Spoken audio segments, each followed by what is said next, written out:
Thanks everyone for coming along, whether you're in person or online.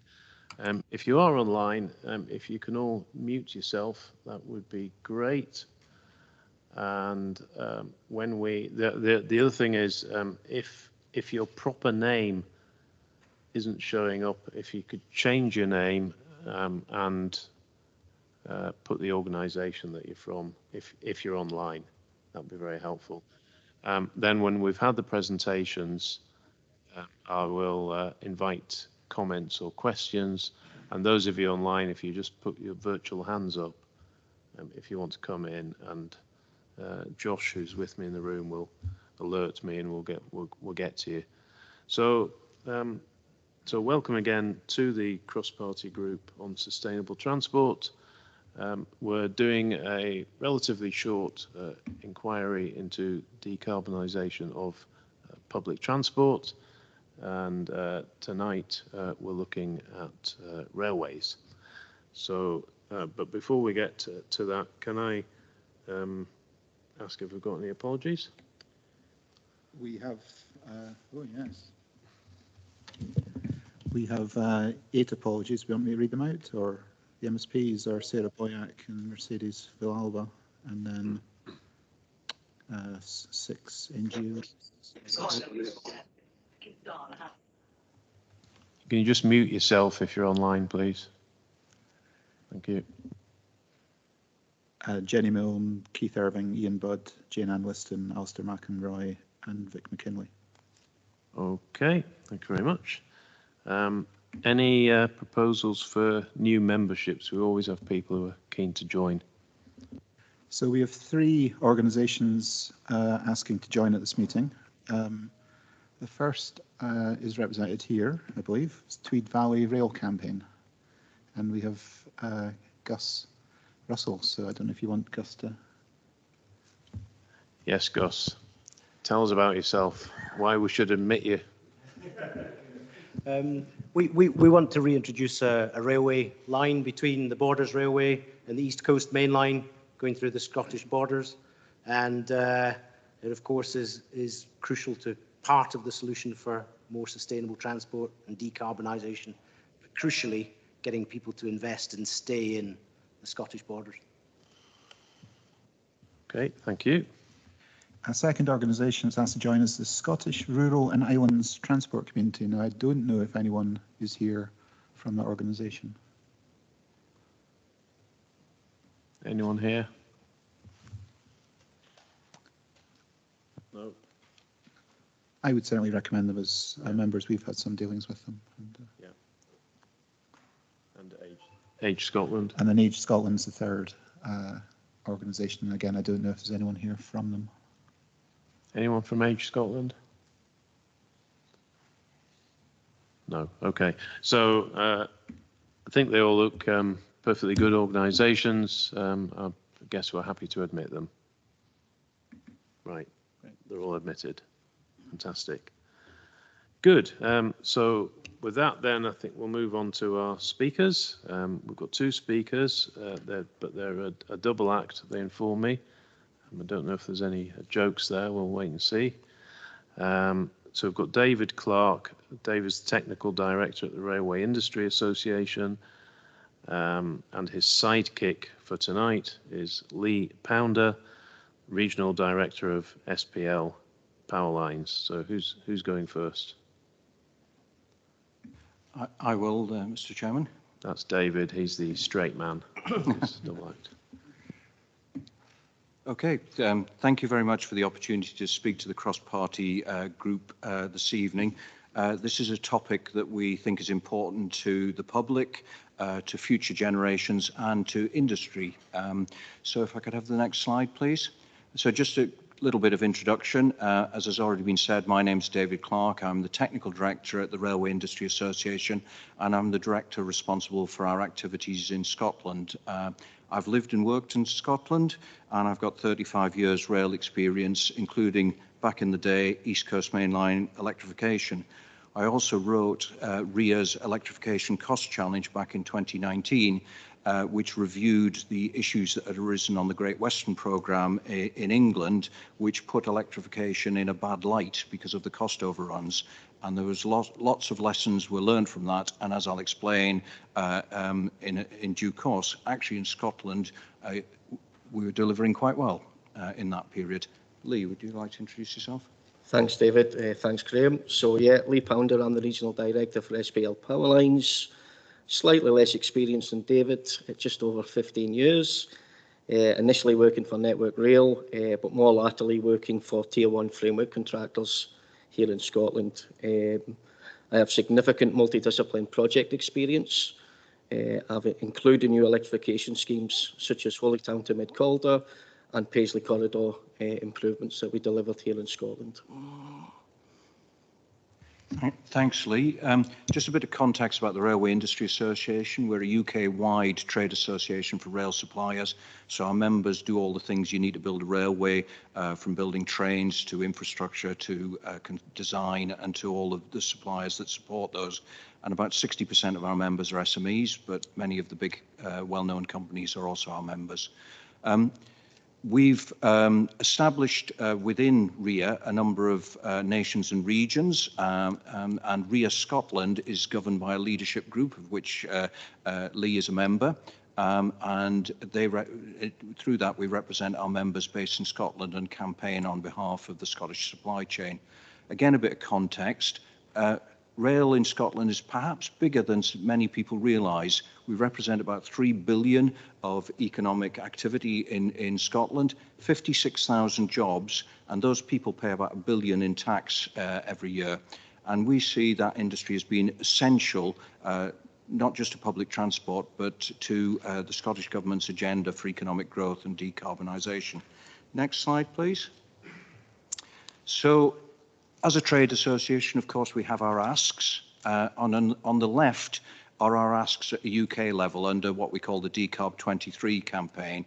And we're essentially calling for three things: a rolling programme of cost-effective electrification, fleet orders of low-carbon rolling stock, and the new one for this year is we're also asking clients to look at when suppliers come forward with new ideas that are low carbon, but perhaps more expensive than the traditional approach, to not disadvantage those suppliers, because we need to get to the point where those things become the normal way of doing business. So not to disadvantage low carbon solutions. The good news is the Scottish Government is very much on the agenda, particularly with the first two of those. RIA Scotland's leadership group have looked very closely at what their priorities should be, and they've identified four, which are very complementary to one another and also very complementary to the topic today. Top of the list is decarbonisation, followed by skills and innovation, leading to efficient delivery. And as you can see, those are all interrelated. The only way we're going to efficiently deliver a decarbonisation programme is if we focus on skills and skills retention and on innovation, and we'll talk more about that. Next slide, please. So I think we'd all recognise that we're in a climate emergency, that we see increasingly extreme weather events, and these headlines were from a day last year where the UN announced that there was at best a 50-50 chance of the world exceeding the 1.5 degree rise above pre-industrial levels of temperature. So we say, and I hope you'd agree, that for the sake of future generations, we must act, and we must act now. Next slide, please. So across the UK, rail actually only accounts for 1.4% of transport emissions. So as an industry, we punch above our weight in terms of what we offer the economy, because we typically carry about 10% of daily journeys for that 1.4% of emissions. And if you look at freight, each freight train takes about 76 lorries off the road.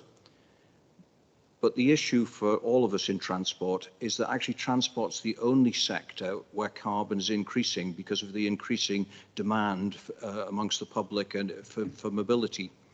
So actually, in our minds, rail has got a key role, as well as decarbonising itself. It's got a key role in modal shift to support other sectors, transport sectors in decarbonising. And so we need to make sure that both passenger and freight is an attractive offer for the passengers and freight users. In Scotland, we've committed to the most ambitious decarbonisation targets in the UK. Net zero for the whole economy by 2045 and decarbonising passenger railways by 2035, which, let's face it, is only 12 years away. Next slide, please. So what would be involved in decarbonising Scotland's railway? Well, the good news is there's a plan, and it's a good plan. It's called the Rail Services Decarbonisation Action Plan, and it was published by Transport Scotland in July 2020. And already, more good news, already 75% of passengers and 45% of freight are electrically hauled. So they're as low carbon as the electricity grid mix. And that, because of renewables, is getting increasingly low carbon. However, what that means is there's only about a third of the mileage of the rail network in Scotland is currently electrified, even though it carries 75% of passengers and 45% of freight. So in other words, there's 2/3 of the mileage, perhaps the more lightly used parts of the network, that need to be decarbonised. And the diesel trains operating on those routes will need to be replaced, or at least the diesel fuel will need to be replaced, more accurately, in order that the network can become zero carbon by 2035. Electrification, in our view, is the core technology for that. It's a proven technology, and traditionally, electrification was a lower cost way to run your railway in the long term, certainly for an intensively used railway. The issue for electrification is its high upfront cost and a payback over time. Other technologies such as battery and hydrogen have got a key role and a vital role, but it's a smaller role, and particularly for passenger trains. So battery and hydrogen are not really suitable for passenger trains above 100 miles an hour or for freight trains. Next slide, please. So in our minds, the key thing is efficient and cost-effective delivery of the Decarbonisation Action Plan. What does that actually mean in terms of volumes? Well, it calls for electrifying about 1,400 kilometres, or so-called single-track kilometres, in the next 12 years. That's an average about 120 kilometres a year. That doesn't worry us too much because we've delivered similar volumes to that in the past. And to put it again, to give you an idea of scale, that's about the same as a programme that Denmark have embarked on. So they're electrifying their whole network over a period of 10 years, and they've established what we call a rolling programme. So that's a 10-year programme, continuous activity for the supply chain. And as you'll see in a moment, they're doing that at a good level of cost. So in the past, from 2010 to 2019, we delivered about 530 kilometres, so a bit less than half of what now needs to be delivered to completely decarbonise. But that wasn't in a continuous programme, and I'll explain the disadvantages of that. So historically, across the UK, we've tended to have a boom and bust approach to electrification. The Scottish Government have recognised that as a challenge and have been trying to break that cycle, but haven't been able to completely break it as yet. And the issue is that having demobilised a team, it takes at least 3 years to remobilise them. And of course, you very often lose all that learnt experience and skills, and you have to start again. So to summarise, we're confident of our ability to deliver the required volumes, but to deliver efficiently, we need to ramp up and then deliver continuously. And that allows skills and experience to be developed and retained. It results in a highly professional delivery team. It allows a continuous improvement and a production line approach. And there's evidence, as you'll see in Germany and other places, that results in lower costs. Next slide. So This is a slide that comes from that 2019 report that I illustrated, and the red vertical bars are UK electrification over the last 50 years. And you'll see there's 3 peaks: West Coast Main Line, East Coast Main Line, and the projects delivered in the so-called Control Period 5 National Electrification Programme. So 3 big peaks, and you'll see between East Coast and CP5, there's basically a 20-year gap. And whatever it is you do for a living, I would suggest if you don't practice it for 20 years, you're going to be a bit rusty when you come to try and get started on it again. And that's exactly, in simple terms, that's what that report says, that we try to ramp up as an industry to a very high level of volume and 10 projects. So whatever scarce resource you have, if you spread it over 10 projects and you haven't practiced your trade for 20 years, it might end in tears. And to some degree it did, particularly around Great Western. I draw your attention to that wavy line along the middle that's bumping around 200 kilometres a year every year for the last 50 years. That's the Germans, right? They've been consistently delivering about 200 kilometres a year. And guess what? As you'll see on the next slide, they tend to be lower cost. Could there possibly be a correlation? If you were going to run a factory, you wouldn't run it like the red bars, would you? You'd run it like the Germans. So if you want cost efficiency, run it like a factory. Next slide. So this is a bit of a complicated slide, but I'll try and explain it. So in that report, I analysed 20 projects. So those are the vertical bars. And the ones in that shaded box are the ones that we consider were delivered efficiently. And you'll see there's quite a few saltires on there. So Scotland didn't do too badly in that period.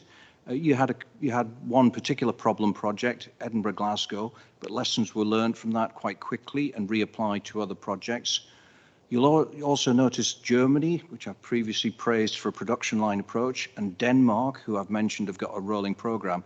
They're in the lower end of that shaded box in terms of and that well-known low-cost economy, Switzerland, is top of the league in terms of cost-efficient delivery. And a lot of that is about planning and retaining the expertise. Okay, next slide. And I hand over to Lee at this point. Thank you, David. So what are the wider industry benefits? So I'll just take you through some of the benefits we see in industry and then some of the wider economic benefits. As David said, we believe a rolling programme will stimulate the market to create skilled jobs. If we have a consistent rolling programme, the industry will be able to retain and develop staff. My own company, SPL, we are currently recruiting for 10 trainees at this moment in time. We've had over 84 applicants in a week, which suggests the industry is still attractive to people, despite heavy competition from other industries. Okay, it's not just SPL or in the OCS world that we need to, the overhead catenary systems that we need to recruit. We need to recruit across the whole industry. Okay. We don't just want to focus on the delivery on projects. Obviously, once we've trained staff to a level and we've introduced new infrastructure, we then want people to migrate into the maintenance world or the renewals world. So by having a steady flow of programs or projects, that will allow people to be trained to a level to then migrate into other parts of the industry as well. So again, continual improvement, if you like, across the network. It's probably well known that the railway is a good quality job, a well-paying job, and provides some long-term jobs. What we want to make sure is that they're no longer restricted to the central belt of Scotland, and we move outside of that key area, and we move into some of the more rural areas that some of the gentlemen in here have touched on already. Okay. The wider economic benefit then, so a recent study by Oxford Economics suggested that, or stated that for every £1 of rail investment during construction, a further £2.50 went into the wider economy.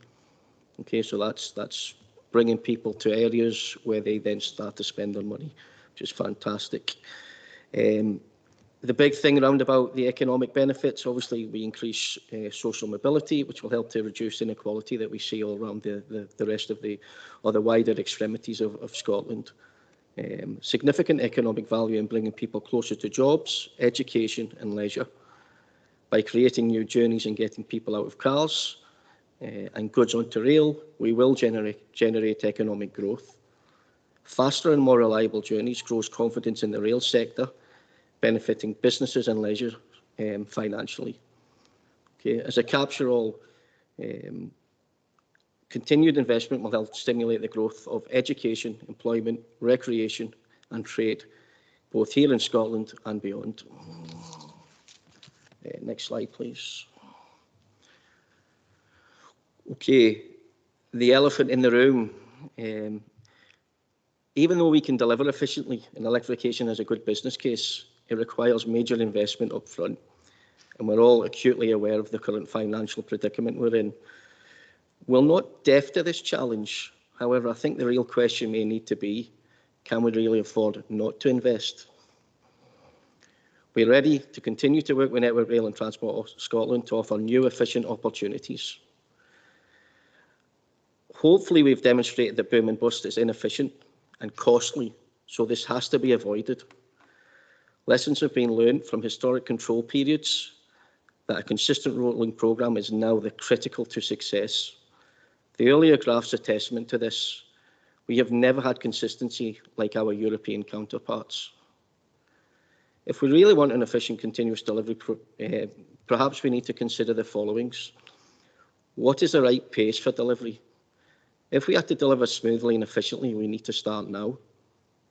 If we don't get started soon, we will again lose competent resources from Scotland to other neighbouring countries. Remobilising or re-establishing critical resources will inevitably lead to delays in project delivery and increased costs as we manage the supply and demand peaks. There is a question, though, as David had already alluded to, should we focus on 2035 or 2045, which is the wider legal mandate? If we focus on the most carbon-intensive parts of the railway by 2035 and the less intensive areas by 2045, this would prioritise early carbon and economic benefits and alleviate the current financial predicament by spreading the cost over a longer period. In addition, there are a large range of efficient options that exist within the delivery of projects, as demonstrated recently by the Castells project, where a blockade was used, which significantly reduced the costs and achieved earlier benefits. It may not be too disruptive to rail users if well communicated. The European models that we've looked at earlier as well also make use of practices such as ALO, adjacent line open, which could also be adopted here in Scotland. Finally, rolling stock investments is an integral part of the decarbonisation programme and offers many opportunities for both spreading costs and delivering early benefit. Existing bi-mode trains can use the wires as soon as they are available. This creates the option for what we call discontinuous electrification, perhaps fully electrified later to support freight use. Technology.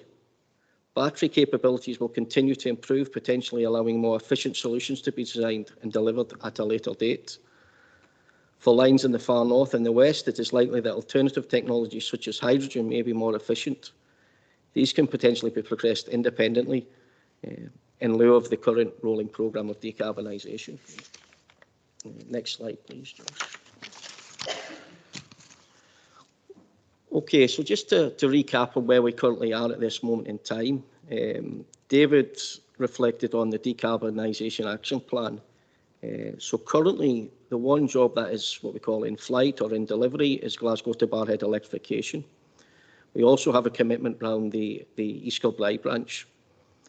However, this is currently the end of the authorised electrification schemes. Although Transport Scotland are working on the business cases, there is currently no delivery funding confirmed. The remainder of the Phase 1 decarbonisation action plans include the following two routes.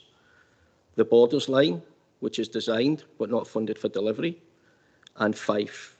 Again, this is currently in design, but the funding is undetermined at this moment in time for delivery.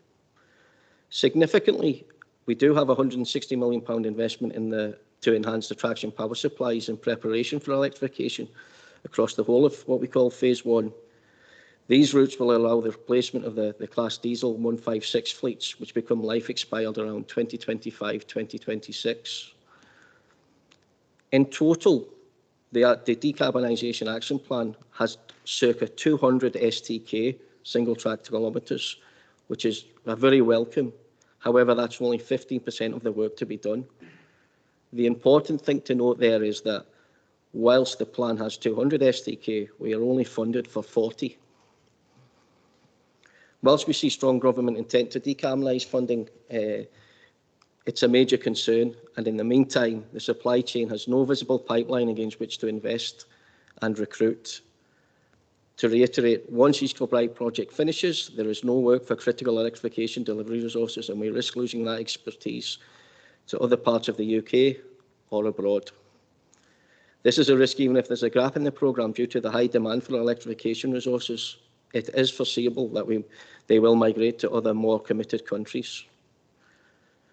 Another interesting fact or thing to note is currently the committed works are being delivered by Scottish-based Labour. Next slide, please. Okay.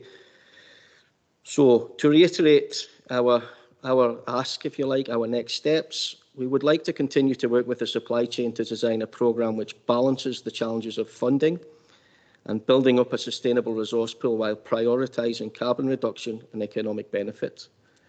We need to build on the early development of the existing Phase 1 plans to deliver cleaner, greener railways. We need to prioritise future electrification schemes between the 7 cities where the demand and economic benefits are greatest. We need to progress wider power supply interventions, including investment and integration with renewable energy sources. And any programme must be fully integrated with Transport Scotland's rolling stock strategy. We must continue to invest in new technologies for the more remote or rural parts of our network. And on that, I will conclude and hand over to Graham for questions. Right. Thanks very much, David and Lee. A lot in that. So I'll open it up online and in the room. In the room, if you put your hand up. Online, if you put your virtual hand up, and Josh will tell me. And when you speak, if you could say who you are. I'll come to someone in the room first, the lady there. Alison Cosgrove, Rail Future Scotland. You don't sound very optimistic about the Far North Line, Kyle Line and the West Highland Line. You sound as if any progress there is well into the future. Can you elaborate at all on battery and hydrogen trains there? I hope we didn't come across as not optimistic. I think it's actually with regards to those routes, because they don't need to depend upon electrification, there's actually the opportunity to think about fleet orders of hydrogen trains or other technology now. And that's why Lee said they could be done independently of the electrification programme, because electrification is a fairly major construction activity and it takes time. We could choose to almost immediately start to deploy fleets of low carbon trains on the places, especially where we know with no intention of electrifying. So I think there's an opportunity there almost immediately, but decisions would need to be made. And one thing about one benefit with trains is that they tend to be leased. They tend to be privately financed. So there's an opportunity to actually spread the cost over a long period. But the optimum time to replace your trains is when the existing ones are life expired. And you've probably heard the argument about electric vehicles. You know, if you own a diesel car, and if you're not going to do very many miles, then keep it until it's life expired.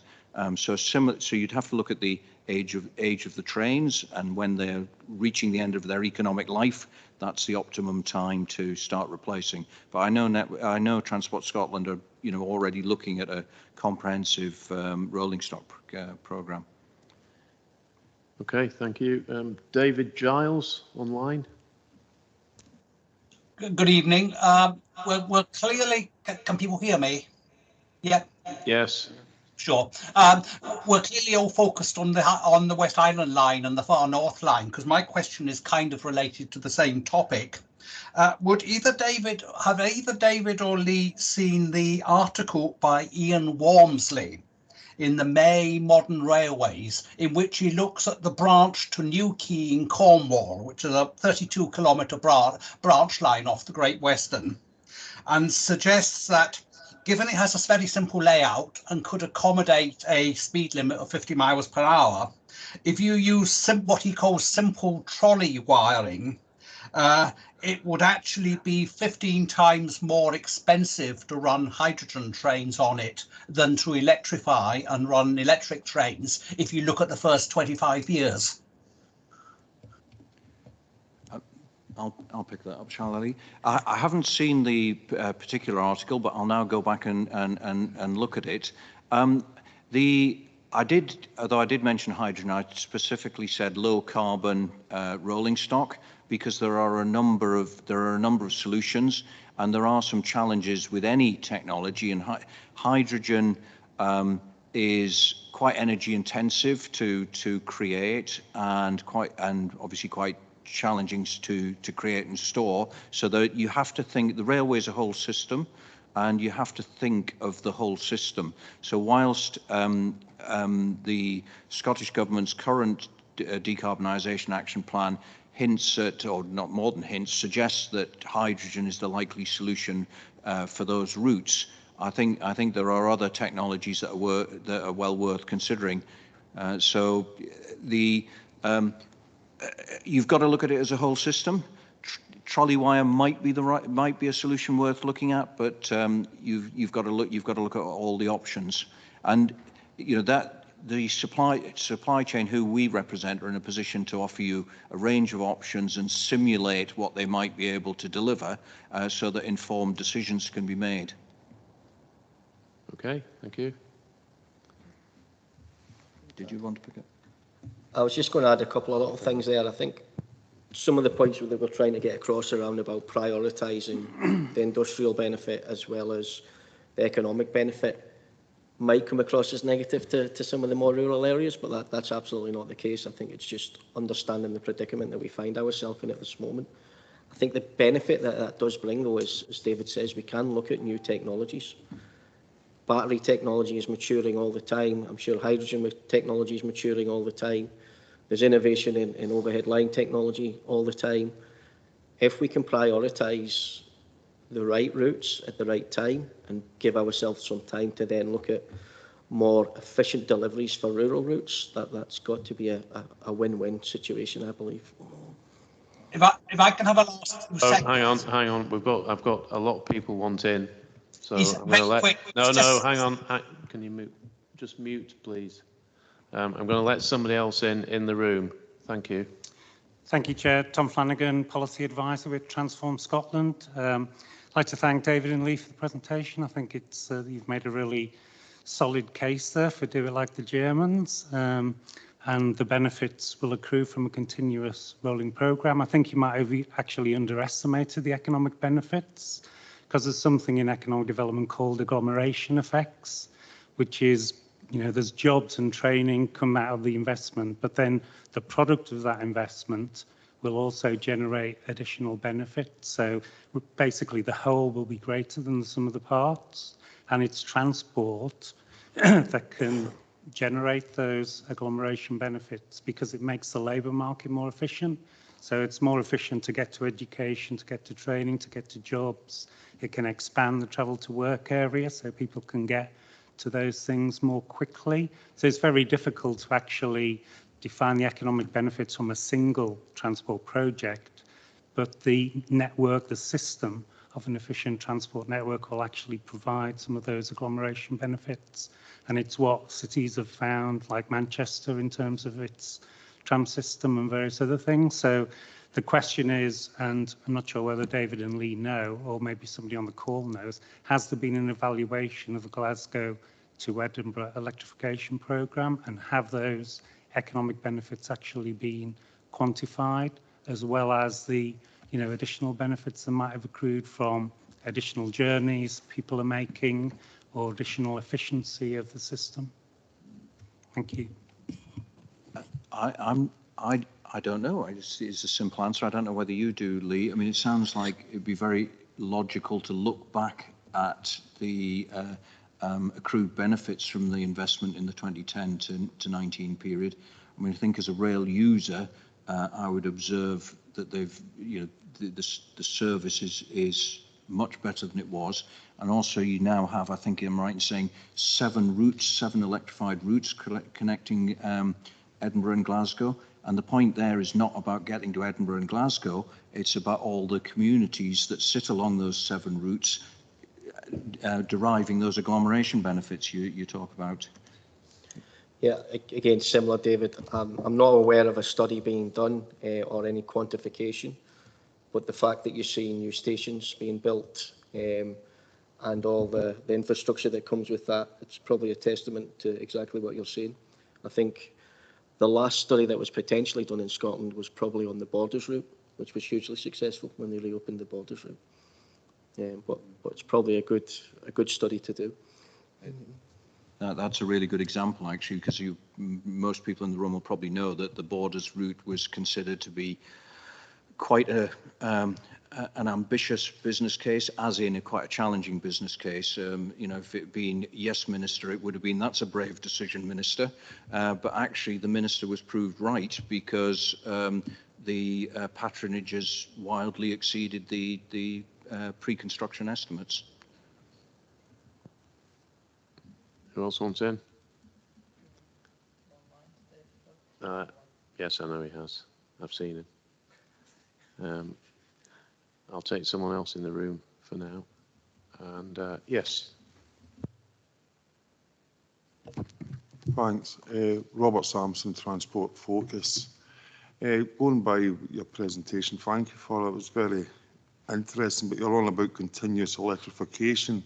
So how do you square that circle with the Transport Scotland approach of an enhancement pipeline of each individual project coming out that pipeline, and then work continues on that project, and then another project, then another project? What you're asking for basically is 10 years guarantee of electrification.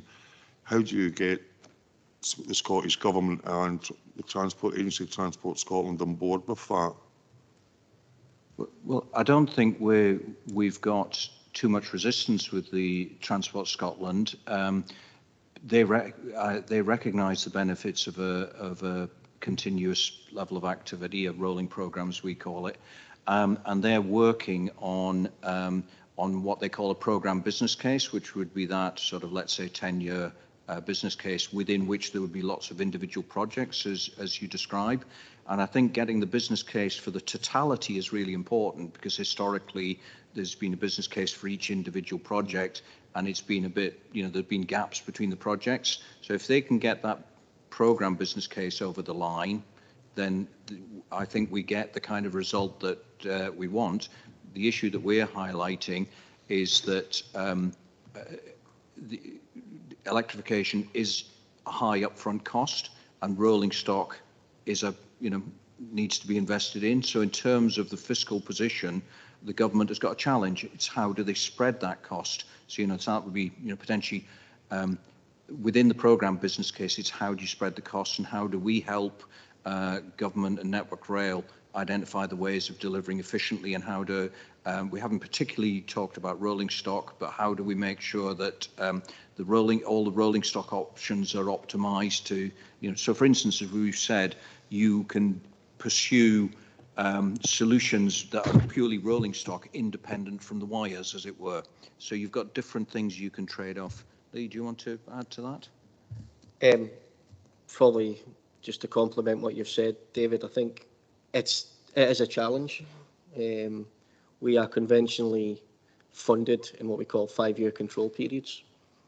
To have a 10-year commitment is probably beyond where we're currently at with Transport Scotland, something that they've never done before. But I do believe in having a rolling programme. You don't need to have a full authority for it. You don't need what we call an AFC for the whole amount.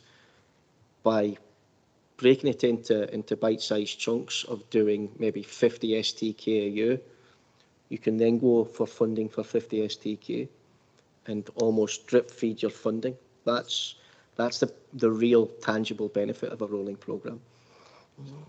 So just to clarify, the point about the programme business case is that the government will be committing to decarbonising the railway in its entirety. The detail of exactly how they might do that will be more clear in the short term than the long term, and that allows them to trade off the different options as technology improves towards the end of the programme. But the key is, as Lee says, to deliver within that overall programme in bite-sized chunks. Okay, thank you. Dave Defoe. Hi, can you hear me okay? Yes, we can, Dave. Great. I'm thinking of a parallel with investing in cycling infrastructure. I know the sums are very, very different, but Edinburgh Council has got a policy whereby if they're doing a major road reconstruction or major resurfacing, they try and improve cycling and walking facilities at the same time. And similarly, if they don't incorporate those facilities at the same time, then it's going to be more expensive to do it in the future, and there'll be reluctance to do it in the future because you'll be destroying a nice new surface. When it comes to electrification investment, do you consider the possible upgrading of the railway infrastructure at the same time? So, for example, on the Borders line, incorporating double track in some or all of the routes. It seems an obvious way of saving money if that's going to be done at some point in the future. And if it is not done at the same time, then obviously it's going to be quite a bit more expensive in the future. Thank you. Man after my own heart, Dave, as someone who lives in East Kilbride, where they're doing exactly that and not twin tracking in a town that's expanding very quickly, and they'll probably have to do it eventually. You've hit the nail on the head. Do you want to disagree with that, chaps? I don't want to disagree, but I mean, obviously strategically that they are discussions that take place, as you're fully aware, Graham, and they don't always go for our benefit, but wherever possible, I suppose, certainly from a renewal aspect where there are parts of the infrastructure that need to be renewed, they are generally captured when we are doing what we call an enhancement project. The level of that enhancement then is what's open to debate, as if you've articulated. I mean, the wisdom around electrification schemes traditionally has been you do it when your existing trains are life expired, and you take a good look at your route and try and future-proof it. But when you've got a finite amount of cash as a government to invest, then you might have to make some tough decisions, because if you want to if you want to future-proof Route 1, then you might not be able to do Route 2 for a while. That's the challenge. Okay, I'll take Aaron McHale. Thank you. I'd like to ask about the Fife Circle. I have spent my whole life, for better or worse, taking trains on the Fife Circle. And I believe it is my understanding that the efforts to decarbonize the Fife Circle line will involve battery trains as well. And I suspect part of the reason is the the fact that I imagine trying to run overhead wires through some of the historic tunnels, and particularly across the Forth Rail Bridge, will be very difficult, if not unfeasible. So I just wondered if you could speak a bit to the Fife Circle line and maybe some of the challenges there to electrification, particularly with the historic Forth Rail Bridge, and if, while practically battery operations may be potentially the only option for now, if long term, if there's a better option, or if at least attempting more electrification like overhead wires or even third rail power is maybe a better long-term option there. Thank you. Aaron, before they answer that, which organisation are you from? Oh, I'm an individual. Hi, Aaron. Great question. obviously a local knowledge as well, which helps. So, as I alluded to in my earlier comments, there is a strategy round about Fife at this moment in time. The current design that we are progressing with is for what we call partial or discontinuous electrification. Okay, so bi-mode trains, part battery, part pantograph. These trains already exist. The Azumers that are currently running can actually work or operate on that line of route if we had the infrastructure. You're absolutely right. The longer term strategy might be to electrify the whole thing, but the level of interventions that are required for route clearance probably need a closer look at. Okay, and that's why I probably alluded to in my speech that the funding for Fife is undetermined as far as delivery goes, because all that still needs to be assessed. But the good news is that we are looking at a design, we are progressing stuff. We then need to help Network Rail and Transport Scotland come up with a suitable business case to put that into implementation. Okay. One small thing on the Forth Rail Bridge, we are also looking at ways to cross that as well. I don't think third rail's under consideration at this moment in time, but we are looking at some innovation to try and get us across there. Okay, Mark Ruskell. Thanks very much. Yeah, I had just two questions. I think with future meetings, we're going to go and look at decarbonisation of other sectors, including bus. And I suppose it begs the question about how decarbonisation of rail per passenger mile, per pound, stacks up compared to decarbonisation of bus per passenger mile, per pound of investment, particularly public investment. And I don't know if that's answerable at this meeting, given that we're quite rail heavy, but I think it's an interesting one for the CPG to think about, because government's got a limited amount of money. Where do they put their cash? However, you know, the permanent way, the rail network maybe offers things that bus can't in terms of, you know, permanent decarbonisation. So that's an interesting one in my head. But the other thing was just around supply chain opportunities around this as well. So particularly train procurement. You know, we talked earlier on about skills and expertise and keeping that in Scotland. I'm interested in where you see potentially those manufacturing, operation, maintenance, design, whatever you want to call it, opportunities coming through the investment that is planned. Okay, some great questions there. And I don't have the figures to hand. Certainly not for the bus sector, but I don't see it as an either or. I think in terms of integrated transport, the opportunity is, as somebody said earlier, if you look at the example of someone like Manchester, then with their B network, then they're going out and creating a complete integrated solution: trains, trams, buses, active travel. So I see them as complementary.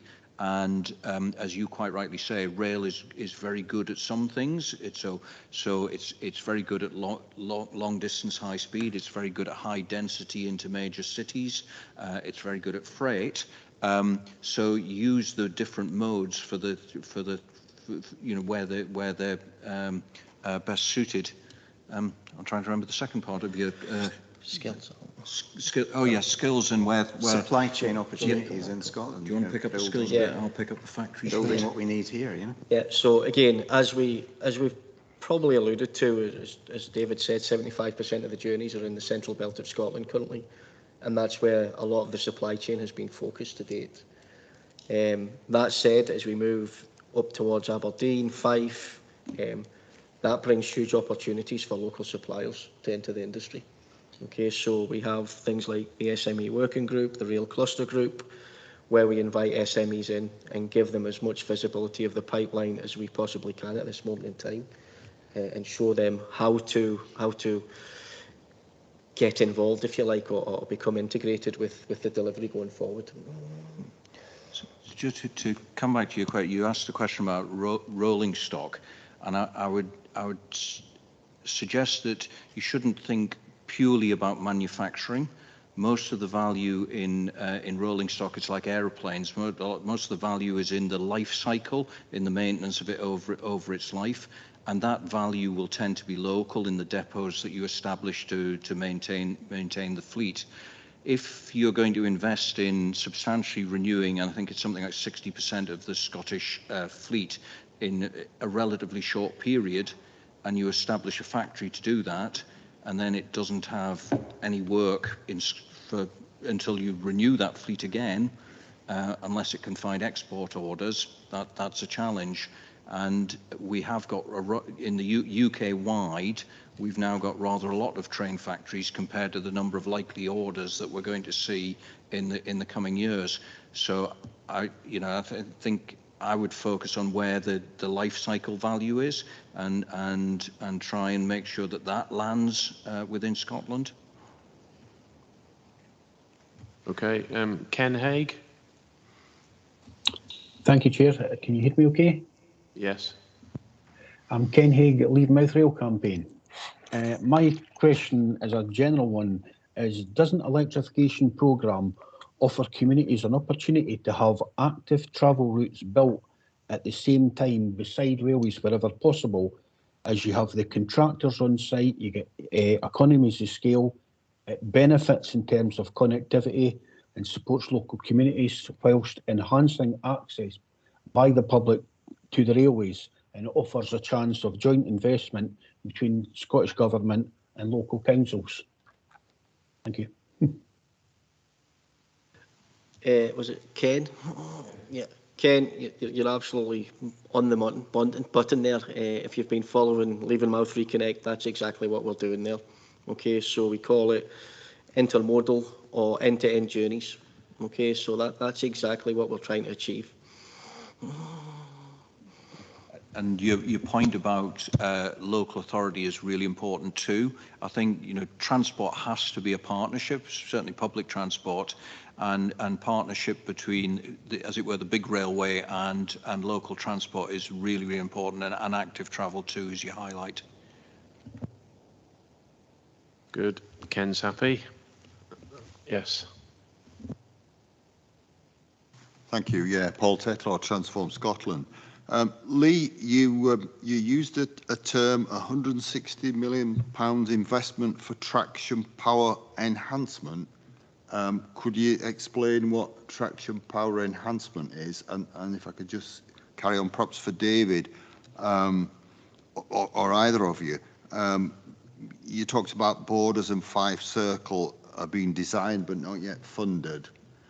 Presumably they have to go in hand with the train order as well for BEM, battery electric multiple units, which has also not been given the go-ahead. So do we expect the go-ahead for that package together of partially electrifying those routes with the train order? That's obviously makes sense. And just one more, if I could ask, you didn't mention Leave Mouth in terms of electrification, and I'm not clear. I keep asking people, are we putting the electrification infrastructure in while we're doing the double tracking, or is that to follow? So that's all for me. Thank you. Okay, they probably all come to me, David. You'll be glad to know. So traction power. So the programme, what we've done, or strategically what we've done in Scotland, which is a great strategy, I have to admit, is to power all the electrification schemes that we're talking about. We need to increase what we call the traction power around the network. Okay, so the schemes that we've already spoke about, your Edinburgh to Glasgow, your Shorts, or your Holy Town to Midcalder, they already have feeder stations, traction sections, cabinets that draw power from the grid. Okay, we have to introduce new feeder stations, new TSCs, new annexes to basically provide enough power to generate enough power from the grid, or get enough power from the grid, transform it, and then turn it into 25 kVA to power the trains going forward. So that investment's already been committed to, which is a huge positive when we look at delivering the network. I'll skip on over your BMEU and the integration question just slightly, because that links to actually Leavenmouth. So we know we've already got a commitment for a feeder station at Leavenmouth. We are already putting in the foundations for electrification at Leavenmouth. Okay, so that, whether we put the steel up and the wires up, again, that's subject to some conversations at this moment in time. Precisely what you say, because there isn't an integrated programme with the rolling stock at this moment in time, and that's why we've referred to that a couple of times in our conversations today. The Fife Circle is probably slightly different to Borders and Leavenmouth, in as far as you could potentially have a route for BMEUs using the current Azuma rolling stock. Okay, so they're slightly different. You don't have rolling stock to go to a branch line like Leavenmouth or Borders, but some of the intercity routes you probably do. So that sort of answers your questions without them being in the exact order as you asked them. David, I don't know if you... No, I'll let us move on to another question. Yes. Lawrence Marshall, Capital Rail Action Group. Everything I've read over the years indicates that 25 kV overhead electrification is the most efficient form of decarbonisation, especially for freight. Discontinuous electrification is not a great idea. And we're going to try and encourage freight, obviously, on the Highland Main Line and up to Aberdeen. So I tend to look at the Scottish Government programme for 25 kV electrification as very itsy-bitsy. I'm not sure that itsy-bitsy approach is very financially efficient, nor efficient in terms of decarbonisation for Scotland's rail network. I look to Wales, and I think Wales is far more impressive in the valleys and the tram trains, all the wires that are going up based on the Taftswell depot. So I'm not terribly convinced that Scotland's doing all that well, to be honest. In terms of the Far North Line, do I really mind if there's a diesel train in 10 years' time, a couple of diesel trains a day going up to Wick and Thurso or on the West Highland Line? The percentage-wise of emissions to Scotland is so small as to hardly really be worth putting a lot of effort into, frankly, although I can understand that the image might be an issue there. The other thing is that you've talked about railway rolling stock, you know, that they kind of get a boom and bust in the glut of factories, etc., and then no work for years. But the programme of decarbonisation seems to be almost made to be dependent on rolling stock much more than it is on overhead wires. So really, in terms of a supply chain industry issue of a steady approach, really in many ways you really want to concentrate on electrification of the overhead system rather than on rolling stock. And the Scottish Government's policy seems to me much more based on rolling stock decarbonisation than it is on putting up the wires. Okay, thanks. There's a lot of good points in there. I mean, you're quite right, 25 kV is the most efficient way to run an intensively used railway. But it's, as we've said, electrification is expensive. And if you're running diesel trains now, you need new trains. So you have to consider the rolling stock, whether it's freight or passenger. So you've got to consider it as a system.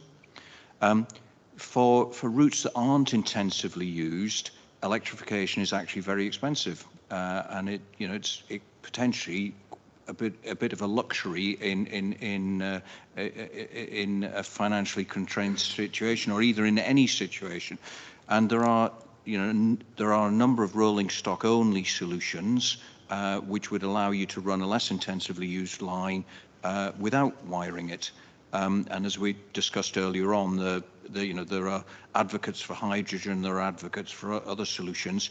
You're quite right about actually the residual carbon of, say, a single freight train or a couple of passenger trains running to in the north or west of Scotland might be modest, but as you say, it's not a good look.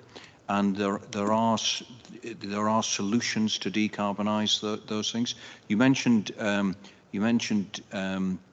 discontinuous electrification. So that allows us to reach more communities with a decarbonised passenger service sooner, because then you have onboard energy storage, probably batteries, to, as it were, leap across the gaps. That doesn't help freight trains, as you quite rightly say. But given every freight train, even if it's diesel, takes 76 diesel lorries off the road, actually, even today, a freight train is a lower cost solution than the equivalent lorries. And I understand it's the Scottish Government's intention to come back, as it were, and fill in the gaps to then allow freight trains to run. So the key thing, I think, is, as I was trying to explain before, is if you only have a certain amount of money to expend, you've got a choice. Do you wire Route 1 to what, as an engineer, I would say is the ideal solution with overhead line, 25,000 volts, and a shiny new electric train, and that's going to cost what it costs? Or do you come up with a more innovative solution that allows you to decarbonise routes 1, 2, and 3, and reach more communities and get more decarbonisation benefits sooner? And that's the challenge that the Scottish Government are wrestling with, and I think they're thinking about it in exactly the right way, because they are trying to, as we're encouraging it, they're trying to maximise the decarbonisation benefit as early as possible. I always say that, I'll have to get my maths right now, it's now 27 years, I now say that, that if you save a tonne of carbon in 2023, on something repeatable like railway fuel, then that's 27 tonnes you've saved by the time you get to 2050. If you wait till 2049, it's only a tonne. So if we're about saving the planet, we need to start now, and we need to focus where the carbon is, and that's where the passengers and where the freight is. If that makes sense. Thank you. Anyone else in the room want in? Any other MSPs? No? John, you normally have something to say. Come on. Stunned into silence. Alec? No? Alec's okay. Everyone else fine? Anyone online? No? Okay, right. Well, thank you, gents. I thought that was really good. Great conversation, great questions. Raised a lot of good points. As you've heard, we're going to have a couple of other sessions, one on buses and the other one's ferries, I think. Correct. Definitely need to cover ferries. The idea at the end of this inquiry will be that we're going to have a call for views, aren't we? Mm-hmm. So a call for evidence, and then at the end of it, we'll produce a report with some recommendations, as we've done before, and that was pretty effective, I thought. Got good coverage. So that's the aim. We did send out some dates for future meetings, but there's a little bit of doubt over the next one, but we'll have that confirmed in the next couple of days. That's right. So you'll hear from Transform in the next few days with the dates. We're hoping to keep to the dates that are advertised, which are buses on 30th of May and ferries on 20th of June. But just we're having a wee bit of problem around about confirming these dates and times. So you'll all be appraised of what's going to happen in the next few days. One of the issues is Mark is sponsoring a buses event. I think it's Mark, isn't it? Yeah, we're not talking. Yeah, we're on the 30th. So. Which of course we'll You're come all to. welcome to come to that as well. We'll absolutely come to that. We can make it a bumper evening. Yeah. So thanks very much for attending. I hope you found that useful, and we'll see you at the next meeting whenever that is.